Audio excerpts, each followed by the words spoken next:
Okay, good afternoon, everyone. This is our webinar from the Michael and Susan Dell Center for Healthy Living. We're waiting for people to join us.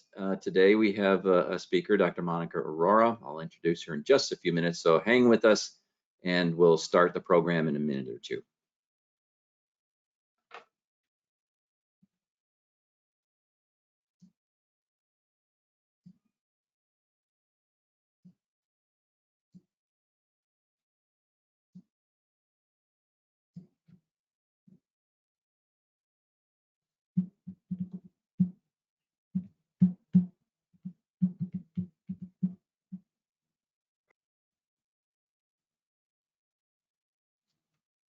So I can't see how many people have joined yet. Let me see if I can find that out. Attendees. Okay. Ooh, it's growing rapidly, Monika. Great. It's good.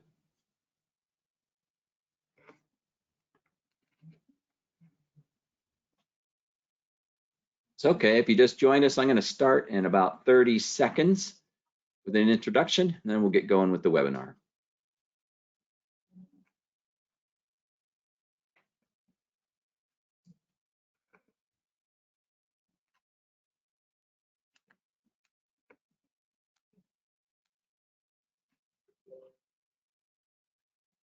And Monika, you're controlling the slides, right? That's right. Okay. So if you want to share your slides, this would be a time to do it. And then you can't see my slides? I cannot. Oh, Becca, you can see my slides?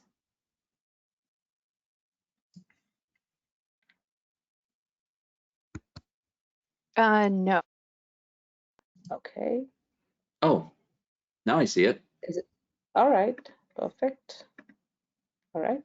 I clicked the icon at the bottom of my bar, the Go To Webinar, and it's showing the slides, you and me. And so you who are out there and can't see, that's what I did, is I clicked the little icon for Go To Webinar and it brought up the slides. So anyway, I hope you can see the slides. I hope you can see both of us. So let's go ahead and get this webinar started. My name is Steve Kelder. I'm the Beth Toby Grossman Distinguished Professor of Spirituality and Healing at UT Health Houston, School of Public Health in Austin. And the research center that I work with that brought this program to bear is the Michael and Susan Dell Center for Healthy Living. I myself have a number of years of experience in design and evaluation of child and adolescent health research, and that's why I'm so happy that Dr. Arora has come here to share with us her experiences in working with children and families and schools all over India. And so I also serve as one of the lead investigators in the CATCH project, a research-based program that guides schools, families, and children in the process of being healthy, and is reaching more than 1 million Texas children. And Dr. Arora and I and several colleagues are working on a grant application, which is due next week, to bring this CATCH project to New Delhi, India. That's not going to be our talk today, but I just want to give you a reason why Monika is actually here in the US, besides visiting the United Nations and her subsequent trip after Austin to California. So anyway, the Center for Health Promotion, which is hosting today's webinar, has a vision of healthy children in a healthy world. It has a mission to advance health and healthy living for children, families through early and impactful interventions. What we do at the center is threefold. We create new research ideas and trainings for public health and training for public health students. We communicate evidence-based practices and outcomes to researchers and legislators, especially here in the state of Texas. And then we connect with communities and other public health organizations in trying to do our work. And so it's create, communicate, connect. And could you move to slide 2, please, Monika? And like I said, I want to recognize the Michael and Susan Dell Foundation, which is funding here at UT, the Michael and Susan Dell Center for Healthy Living. So thank you very much, Michael and Susan Dell Foundation. Aliyah Husseini is our project officer. If you're listening, howdy. Next, please. And so the center has a number of different resources I want to just alert you to before the talk begins, and that includes a website. We do webinars. There's all of our previous webinars can be found online. We have newsletters. We do expert blogs. We do a number of different social media strategies, and we do research and resource station, which you can find online. Texas child health status reports and toolkits. And so just look at the website UPC code and scan that with your phone, and it'll take you to a website which has all these different center resources. So please take advantage of them. We work hard to put them up there, and we hope you like them. Next, please. And so there's a special initiative that we have that's ongoing and has been going for several years. It's a legislative program. And so you can see here, you can scan and look at our legislative initiatives. And by initiatives, I mainly mean fact sheets. And so we have created a system where we work with a number of elected officials here in Texas, and we supply information to them. So they will ask us questions, we'll do a lit search, we'll interview experts, and we'll supply a report back to them, all in the effort so that when they go and deliberate as a legislative body, that they have evidence to work with. And so we want to be that conduit. And so if you're an elected official, scan this, please. And if you have any questions, we will put a team on it just for you. So, okay, I think that's the end. And without further ado, I want to introduce Dr. Monika Arora. She is a public health scientist working in non-communicable diseases and prevention control and adolescent health. She is Vice President of Research and Health Promotion at the Public Health Foundation of India, PHFI. She also serves as Executive Director for the Health-Related Information Dissemination Amongst Youth, Free Day, a non-governmental organization working with and for adolescents and patients in community. And it's through Free Day that we are working on this grant together, which involves physical activity and nutrition programming for middle school kids in India. She's also president of the NCD Alliance, will be through 2025, a founding governing board member of Healthy India Alliance, past and founding chairperson of the Southeast Asia NCD Alliance.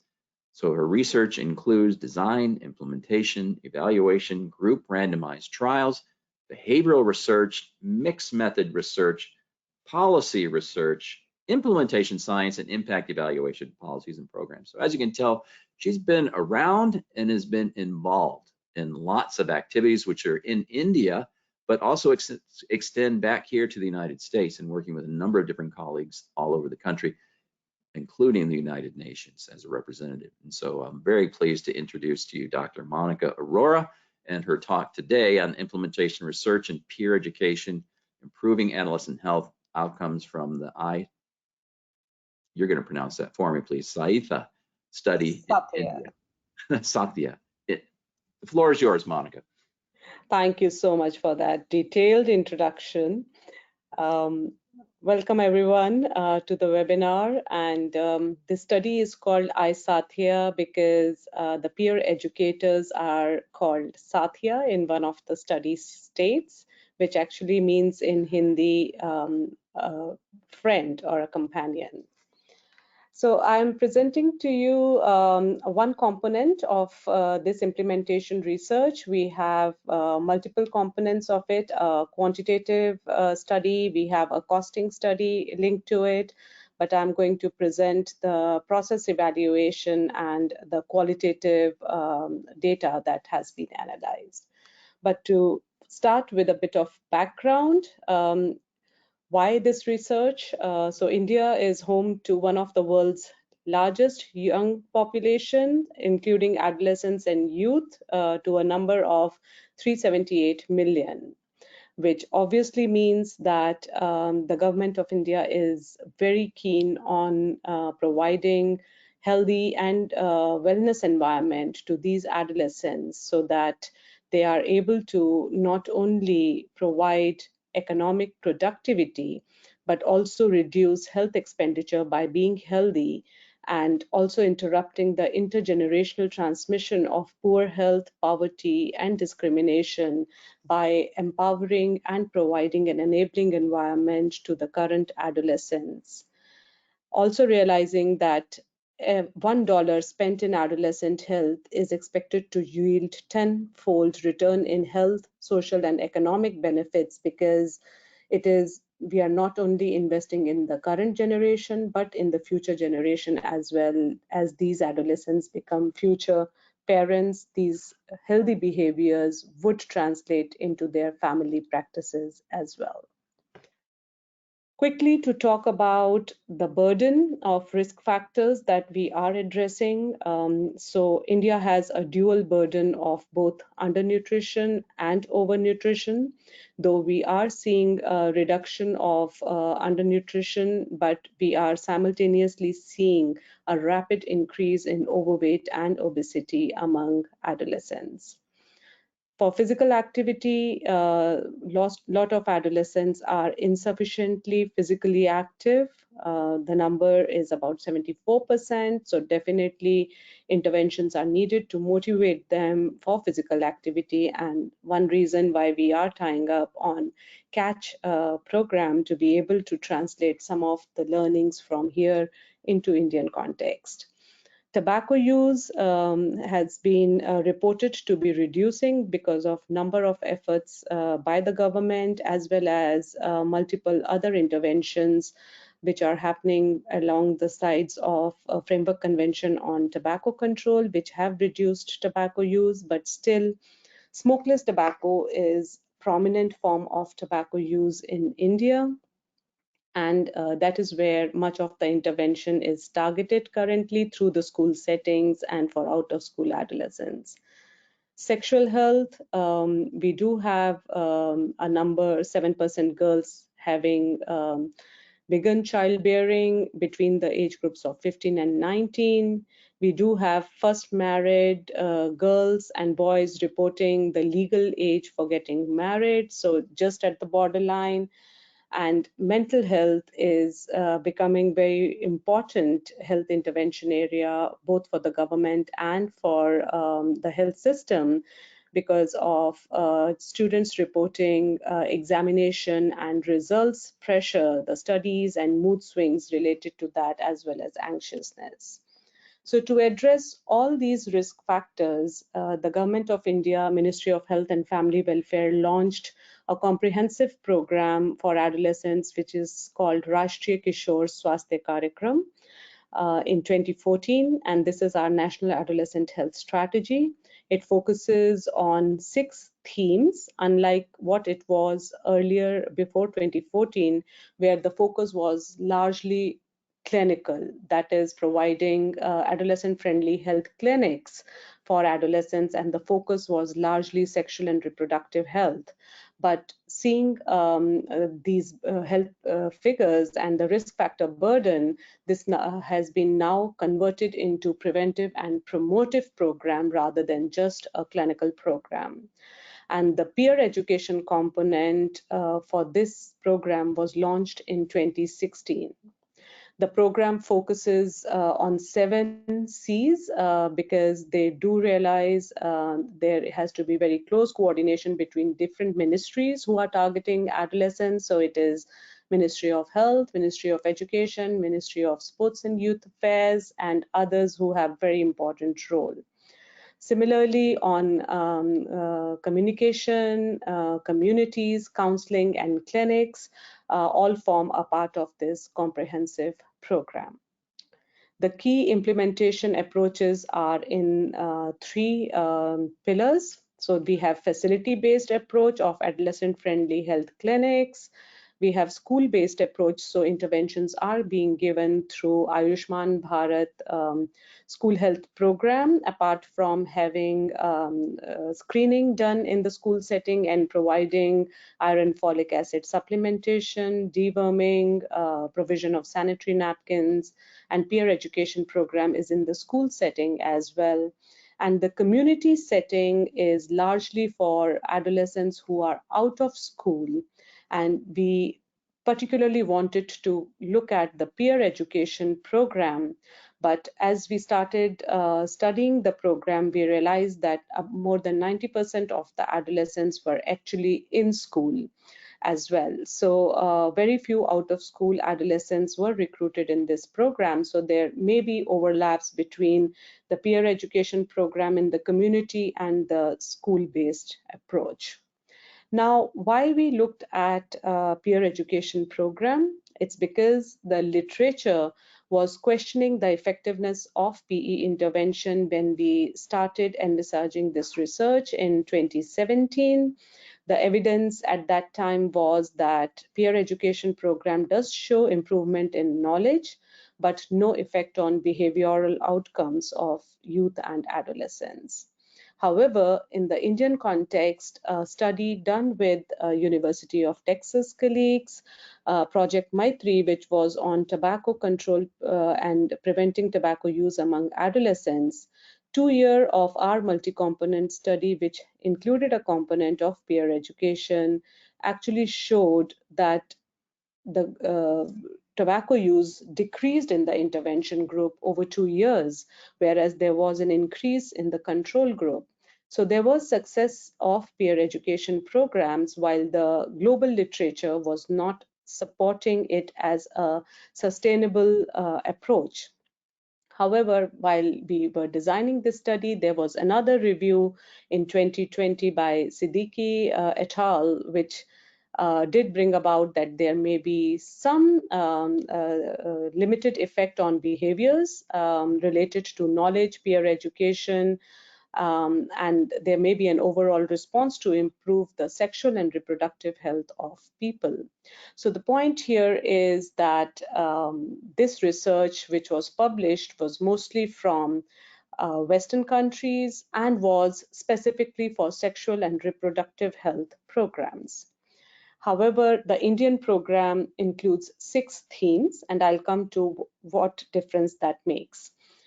So this study was an implementation research. So we were wanting to explore the implementation of the peer educator program and improving adolescent health under the India's National Adolescent Health Program. It is funded by a Medical Research Council from UK, and the partners include the government, the Central Ministry of Health and Family Welfare, which is the implementation partner, and 2 subnational partners, which is a state in the central of India, Madhya Pradesh, and another state, Maharashtra. So along with the University of York, PHFI, and the state partners, we designed this study, and the study duration was from 2020 to 2023.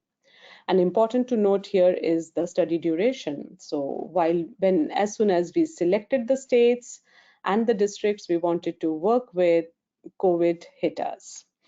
So we were wanting to study this framework, have the context studied.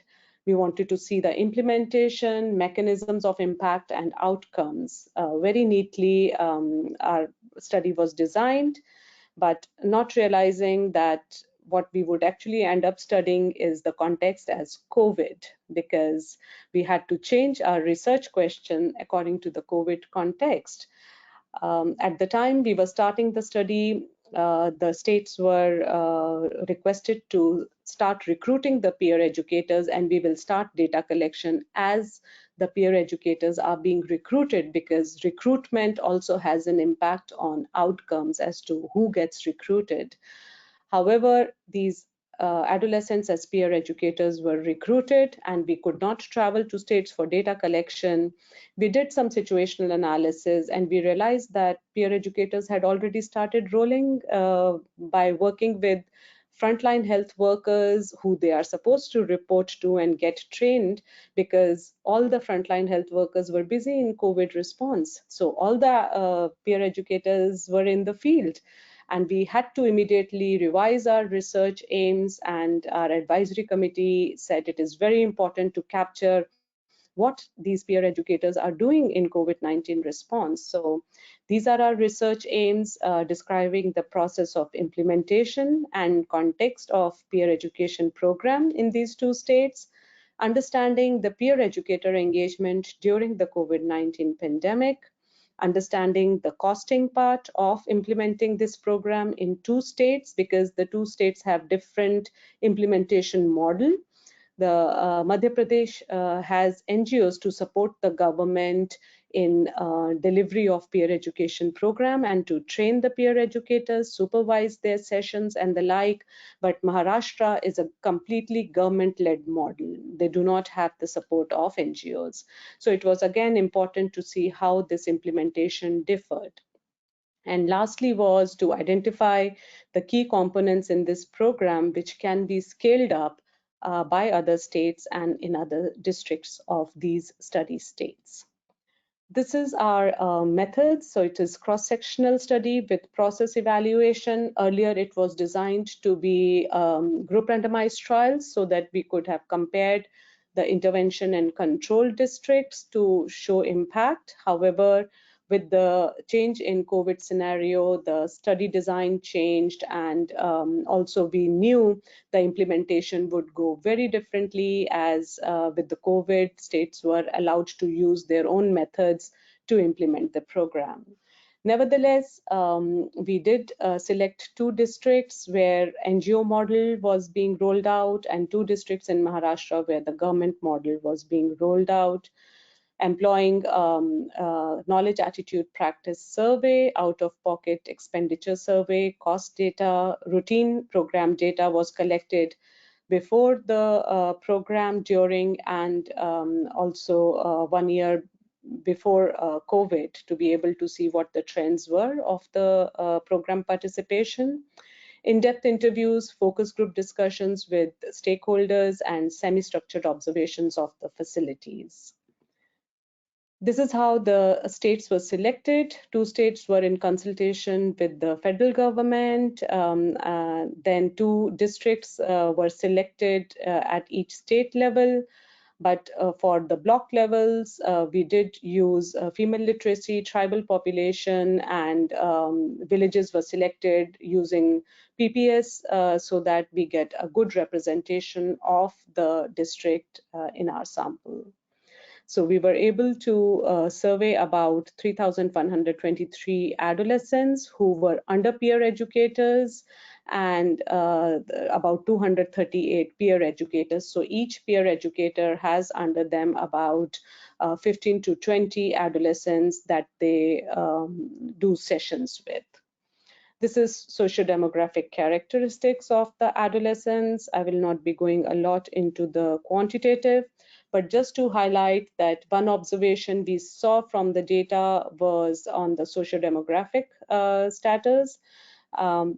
Peer educators were older in age compared to the adolescents under them, and that was principally because Maharashtra employs peer educators by both the age groups of younger adolescents and older adolescents, but Madhya Pradesh had a model where only older adolescents were recruited.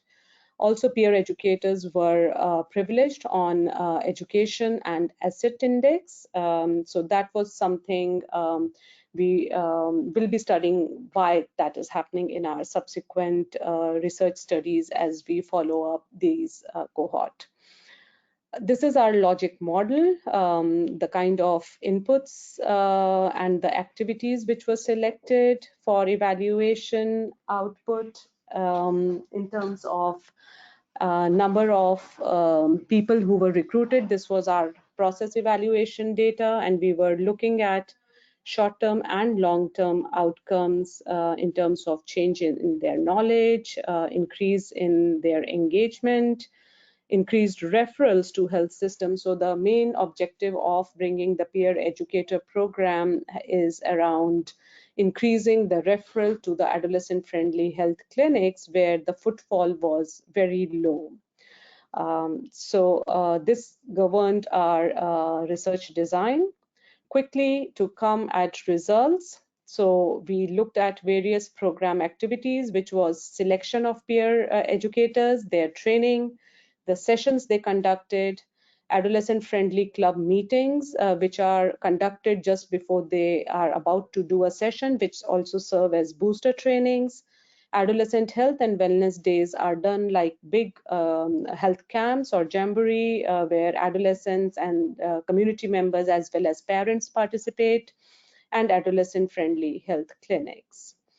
What we are showing on this slide is our situational analysis data, which is published, where we actually saw that when peer educators were just selected and not even trained, they started contributing to the health system because that was the time health workers were in the field handling COVID response.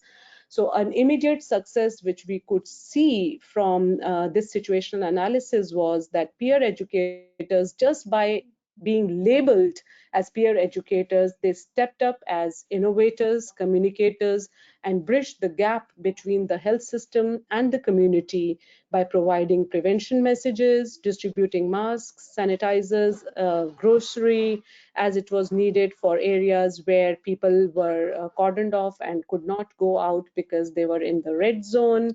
So adolescents ensured these people were getting groceries to their doorsteps. They were also ensuring that adolescent girls were getting sanitary napkins delivered to their doorsteps. So though the clinics were closed, the services of these clinics were brought to the doorstep of these adolescents, and peer educators played a crucial role there. They also were involved in doing wall paintings. They were also involved being the role models by taking the first dose of COVID vaccines and motivating other adolescents to get vaccinated. They generated employment opportunities for people who were daily wagers and could not go out and work, and as a result were really having difficult time. So they provided them opportunities to make masks, and then they would sell those masks and get money to these families. And being digitally empowered, they were an effective community member helping people register on CoWIN app, which was the app for vaccination, to get your vaccination scheduled. So this was a very early success we could record only from our situational analysis data. But from the main study, we were able to identify barriers and enablers which were influencing the implementation. So on the peer educator selection, we could very clearly see that there was a bit of parental hesitancy as to why their child should be a peer educator. What is it in for them? Are they going to waste a lot of school time or their academic schedule time? Also, there were a high PE attrition, marriages of adolescent girls, which could be a barrier, and the enablers were in places where there were both younger and older adolescents. There was a sustainability of the program. Even if the elder peer educator aged out, there were youngers who were already trained, and there was a continuous cycle of PE supply in that state. Also, adoption of multi-level selection processes was very helpful in getting an unbiased group. So there were indicators as to how to select peer educators. They should be effective communicator or have some leadership quality, be social. But Madhya Pradesh state added that they should also be non-substance user. They were not tobacco user or alcohol user, because they were supposed to be seen as role models. So that was an enabler. Having shadow peers, where they were younger adolescents who were brought in as shadow peers. They were not trained, but at least they were recruited so that if there is attrition, they can take that responsibility. And under the PE training, it was realized that a few barriers were they were looking for digital resources, and just the traditional printed resources were not enough. In solutions, they did bring up that they would like to see in future digital resources to be better trained. Also, they realized and communicated that all the training scheduling should be done in consultation with these adolescents so that their school schedules are not disrupted. Having under the enablers, using participatory methods, leveraging resources from other health programs was found to be useful and enabling for these adolescents who were being trained as peer educators. And availability of dedicated personnel was having an NGO support. An NGO supervisor who would do these trainings, unlike in the state of Maharashtra, where these trainings were conducted by the government health workers. So they had multiple other responsibilities, and this was one program where they would dedicate time when they would have time available from other programs. So as a result, some of these trainings were disrupted. Conducting PE sessions by the peer educators, again, having a dedicated supportive supervision and also having a mandatory app. So these NGO officials are given an app and they have to this is geo-coded as well. So wherever the session is happening and they're supervising, they have to feed the data from there on an app, which ensures that they are there to provide supportive supervision to peer educators when the sessions are being conducted. Also, peer educators communicated they were very confident in handling issues like nutrition, physical activity, NCDs, but they were not confident in handling issues like sexual and reproductive health and mental health. So here is what we realized. We also did our systematic reviews, and all the literature was pointing that when it is the theme of sexual and reproductive health, peer educator approach may not be a best practice or a good practice because they do not feel confident handling it and they need some adult support. However, in our case, we were told that they would like to see digital resources so that these can be run and they don't have to do the talking in a large group of 20 adolescents listening to them on sexual and reproductive health.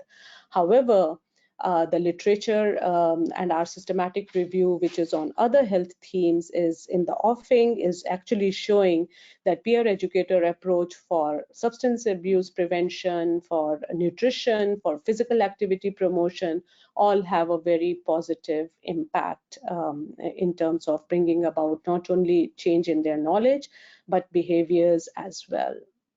Another important session around the PE session was lack of gender representativeness among health workers.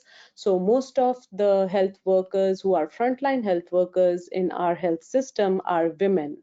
So boys feel inhibited coming to these sessions as they feel this is a program only for girls where only sanitary napkins are provided or there are discussions around menstrual hygiene. So these were some reported barriers. Adolescent-friendly club meetings, which were like booster trainings, had an enabling environment of having regularity in the meetings because of an NGO support available. And also the peer educators who were handled by the auxiliary nurse midwife, which is the government program, they had irregularity in the sessions, whereas the other state had very regular sessions ongoing because of the NGO support. Adolescent health and wellness days were stalled in Madhya Pradesh due to COVID, because this was a group which would see about 500 people gathering for adolescent health checkups or for health camps.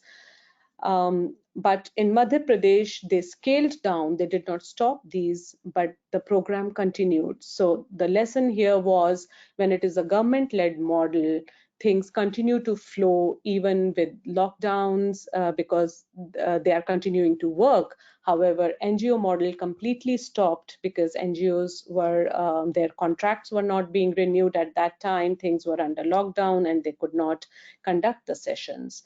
So there are pros and cons of both the approaches.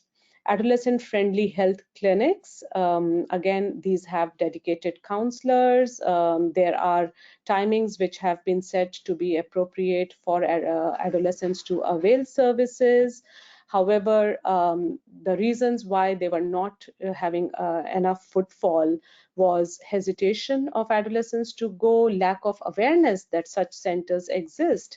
And that was principally because adolescent-friendly, the adolescent health and wellness days stopped. And that was the platform where information was given about these clinics being available. And also there was embarrassment, or they felt parents were hesitant to send their adolescents to these clinics.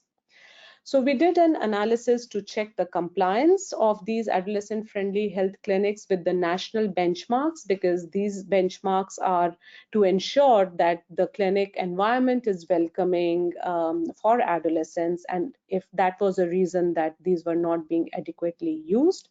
So these were 14 clinics at different levels of health system. We did realize that many of them did align with the benchmark, but there are still areas where they need to step up. For example, infrastructure, we had out of 14, about 6 having infrastructure being bright, walls and color, furniture, so that it is welcoming for adolescents.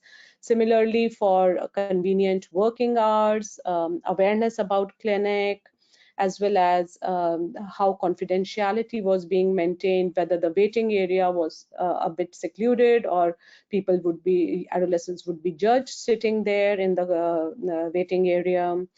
And also what we realized, that the referrals from the community for higher facilities were not happening in these clinics. So it was realized that this is a missed opportunity, since these facilities are available, but our costing data, where we looked at out-of-pocket expenditure, adolescents mostly were actually availing the private health facilities because of these various barriers. Coming to success of the peer educator program, they clearly were seen as change agents. They had earned an identity for themselves. They were called Green Commandos by the government, and they were honored during the Republic Day parade in one of the states. They were given special jackets so that there is an identity for themselves. They definitely improved on their communication skills. They acted as leaders for the adolescents under them, and handling not only health issues, but also social and development issues, which we'll talk about. They were also a bridge between the community and the health system, because they were not only helping with the adolescent health program implementation, they were helping the frontline health workers who are ASHAs. These are accredited social health activists in maternal and child health program, in anemia prevention, polio campaigns, deworming day, and taking responsibility of the community overall. So as I said, the impact that we got from the qualitative data was, and this is only a reported impact, which we have to validate by doing a follow-up survey with these peer educators and adolescents under them. There is definitely enhanced communication skills. There are reduction in violence rates that have been reported among adolescent boys in villages. Improved health behavior reported in terms of use of hygienic menstrual products, no use of alcohol, tobacco cessation. On the development and the social issues, the peer educators are also helping prevent cases of child marriage in the community. They are helping school dropout adolescents to continue their education, providing support in polio immunization, and successfully linking the health services with adolescents by referring them to adolescent-friendly health clinics. We recently did a scale-up workshop with 11 states where we presented these results and also heard what were the peer educator lessons from their states. And some recommendations for going forward are, while revising the peer educator program, to overcome the peer educators' hesitancy for sexual and reproductive health issues, to develop digital resources, co-creating these resources with them so that it is culturally and contextually relevant, also planning all the activities in consultation with adolescents so that it is well aligned with their school and academic calendar, participation to be improved by providing incentives, and the suggestion was that if they can be given extra grade marks when they go from school into college, that would be an incentive why they may want to continue to be involved with the program. And one of the states, the Madhya Pradesh state, has actually already accepted this. So a very good coordination, intersectoral convergence between the Department of Education and the Department of Health, who agreed on this incentivization structure. Also, involvement of male health workers has already been acted upon. So we have community health officers, many of whom are male. So they are being now trained for adolescent health programs. And in terms of services, having the clinics comply with the benchmarks, and also including more information, education, communication resources, and to raise awareness about these clinics among adolescents in the community through Adolescent Health and Wellness Days. So quick learnings from this study for global relevance. Having representative coverage of adolescents as peer educators. Unbiased selection of peer educator is an important criteria for the program to be accepted by other adolescents. Having shadow peers helps in continuity of the program and sustainability to overcome the attrition. Incentives are very important to overcome the parent hesitancy, who are the gatekeepers. And under the peer educator training, resources again is very important, which need to be regularly updated. Having participatory methods to keep their interest levels and motivation levels high. Convergence of resources, taking resources from other health programs. There is NCD program, there is nutrition programs, bringing it together instead of reinventing the new resources. And certificates when they complete trainings is another incentive or motivation for them to continue.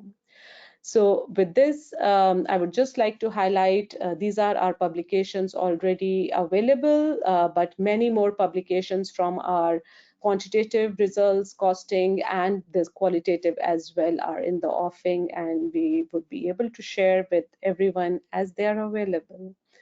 Thank you so much for your time today.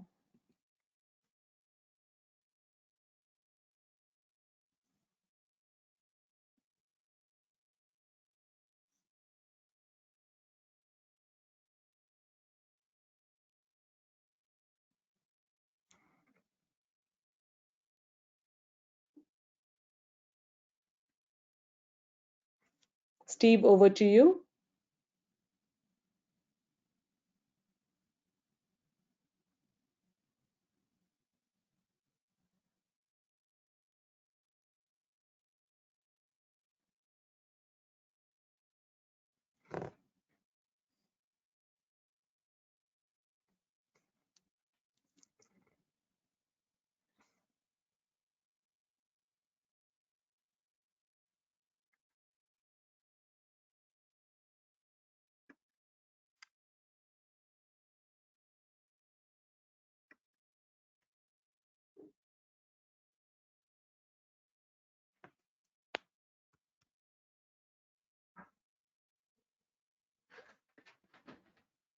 There we go. Can you hear me now?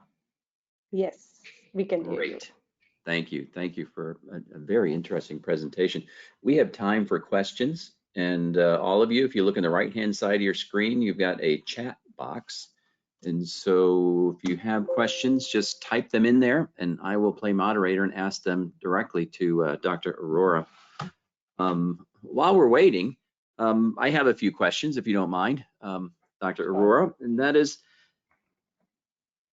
I have a lot of questions. The first one I had was at the very beginning. You're saying in 2014 there was the National Adolescent Health Program, and then in 2016 the peer education, and then I imagine that rolled out after some period of time, and then you did your evaluation, which unfortunately fell during COVID.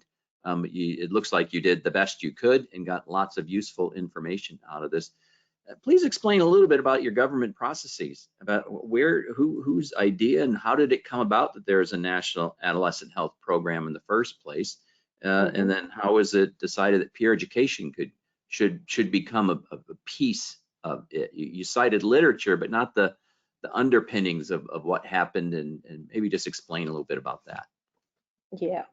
So 2014, before 2014, the adolescent health program was under the reproductive health program and only focused on the sexual and reproductive health component for adolescents, whereas many national level experts and state experts who were working on adolescent health published a lot of literature around other burdens which adolescents were facing, and the government formed an expert committee which actually advised the government to come up with a program which is more comprehensive and addresses all the health themes which were important at that point in time. And when the program rolled out, gradually various components were added to it. And when the peer education program was launched, because of the global literature, there was a lot of questioning on why India has launched peer educator program when it is not a best practice. So that is what made us introspect and design this research study, whether it was the right approach, because it is the context which is very important when we are designing interventions and rolling it out. And some of our findings actually do show that, yes, it is a right approach for our context. That's great. That's great. I'm looking for questions. Don't see any yet, so I might carry on with mine. You know, this seems like a very big undertaking, and we were speaking the other day that we're talking about hundreds of thousands. I believe you said 400,000 peer educators were trained. So there's a big system in place, and that to me that implies there's an infrastructure that's already in place so that you can go about doing the trainings and recruiting the kids and so on. Yes. How do the schools feel about all of this, or is this woven into is health woven into the infrastructure and the educational plan for kids? Because that's not always the case in the United States, in most cases probably.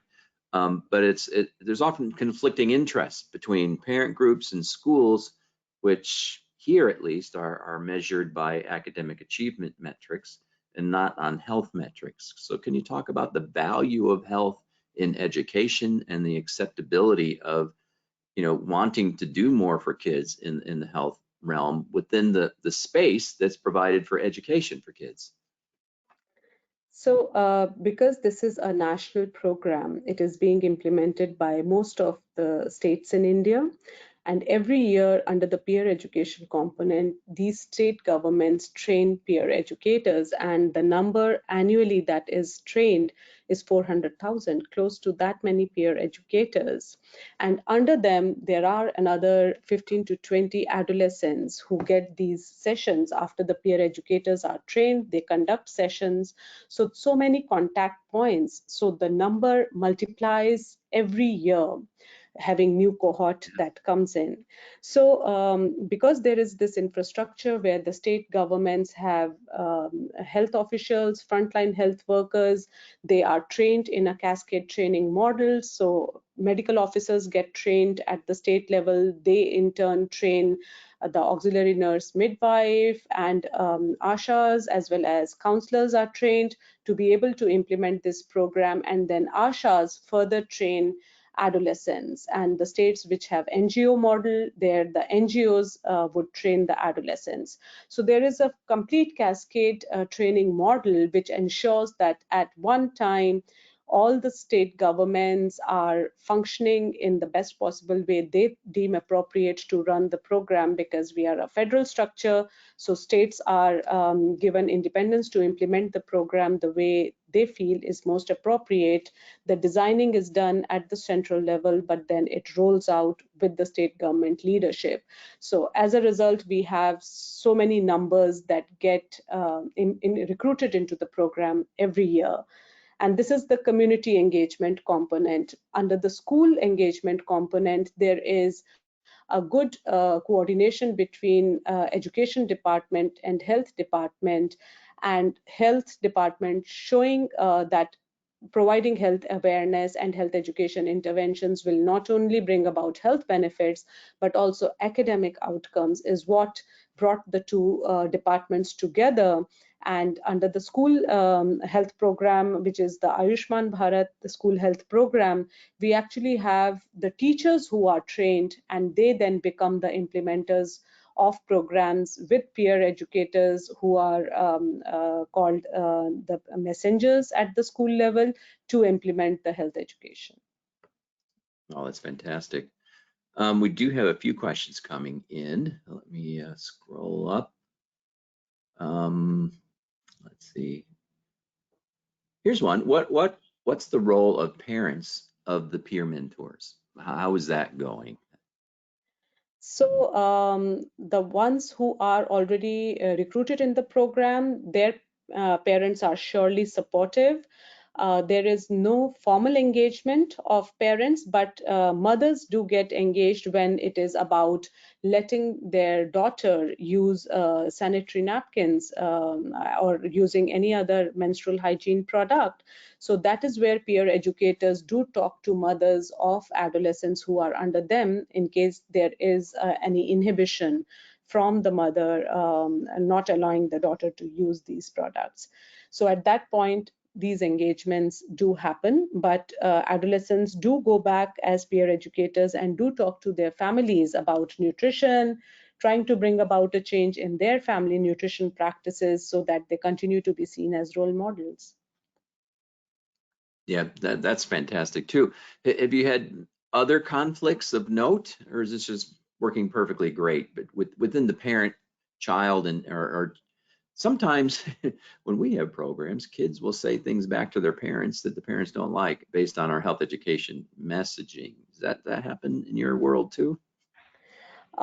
It hasn't happened to the point where this would have an adverse consequence, but we did have some programs where adolescents actually who were part of preventing tobacco use went back to their parents and who were tobacco users and did request them not to use tobacco.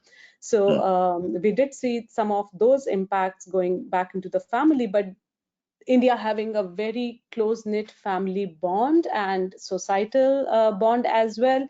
These are seen very positive. And in fact, our school program, the Maitri program, we didn't have these anticipated outcomes already included, and we did not measure them, but we started getting calls from parents as to what are you doing in school setting, and we got worried what was happening.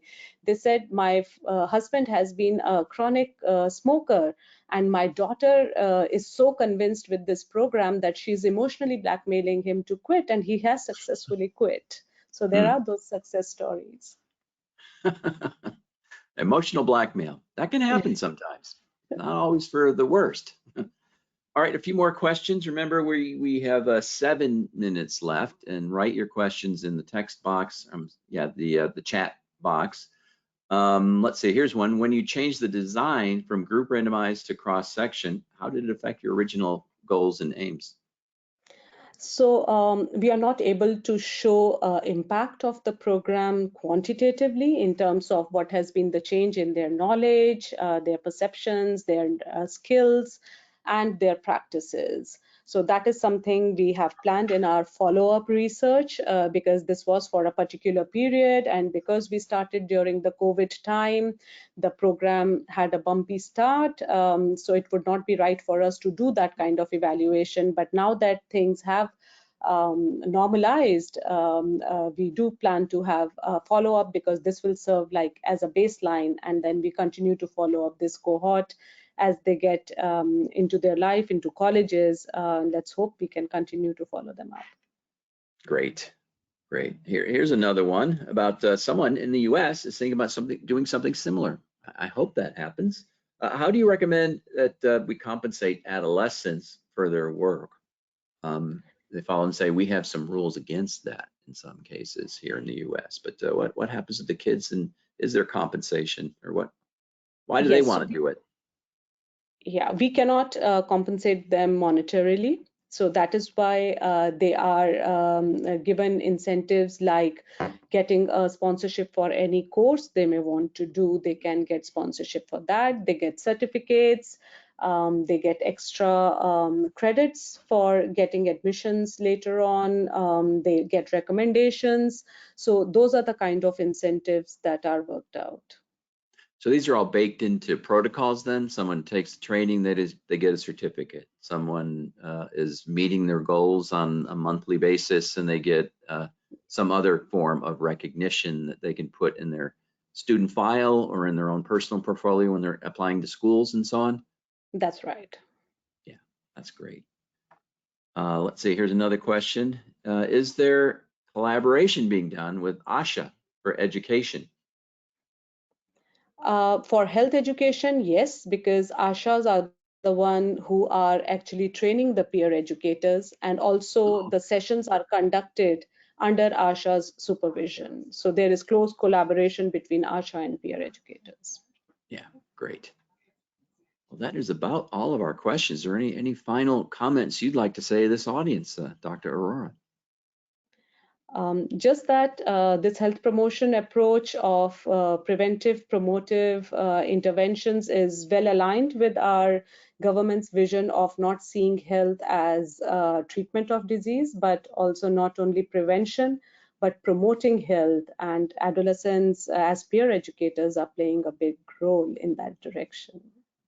Thank you. Yeah, that is great.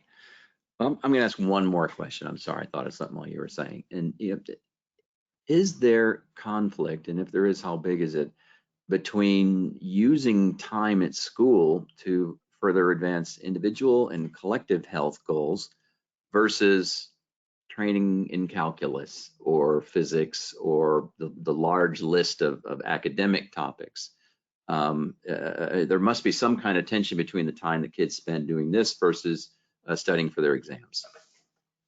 So in the school setting, there are definitely provisions for doing such activities. So we call them socially useful, productive work that they have to do. There are community engagement guidelines which are prescribed by our Central Board of Secondary Education. So there are provisions that these interventions have to be given in the school setting following whole of school approach and for the holistic development of the students. So schools do realize that it's not just their academic growth, but also their overall mental as well as physical growth that also has to be catered to. So this very well aligns, and that is why there is a collaboration with the Department of Education.